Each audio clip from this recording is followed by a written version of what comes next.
I'm sorry, the senator from Nevada. Thank you. Mr. President, Senator from Nevada.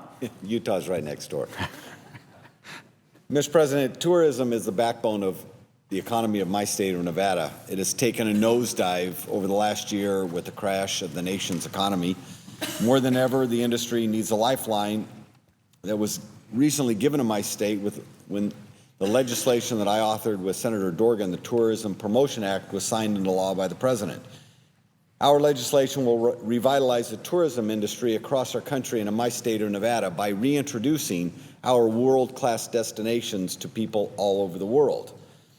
On the piece of legislation before us, I've offered two important amendments to the FAA bill that will help tourism also in my state and will create jobs in this important industry.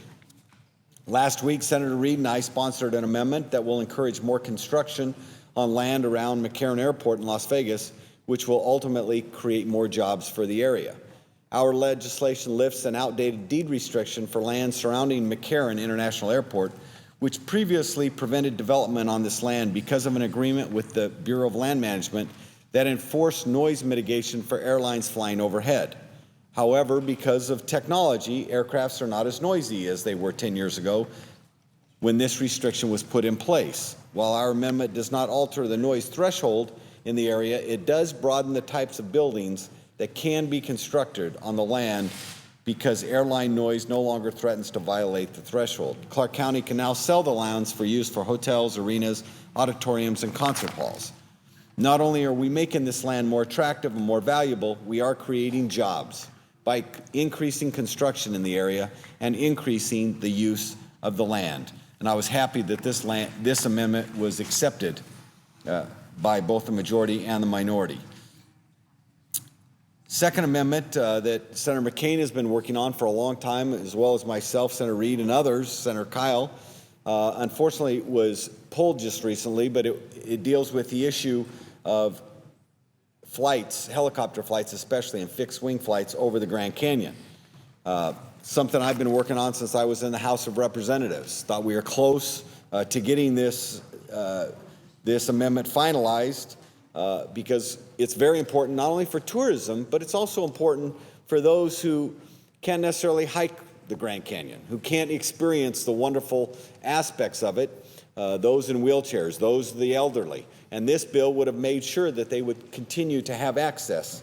And I hope that we can work on that and get that legislation amendment either in conference or in some other way so that it's not only good for the economy, but it's also good for those who are disabled or other reasons that they just can't go and enjoy the Grand Canyon like hikers and others can. Last piece that I want to talk about is the amendment that we have before us today. It's called the D.C. Perimeter Amendment. Once again, this is something that I've been working on for many, many years. The initial rule was put into place in 1966 to put a limit on how far flights could fly out of Reagan, then known as Washington National Airport.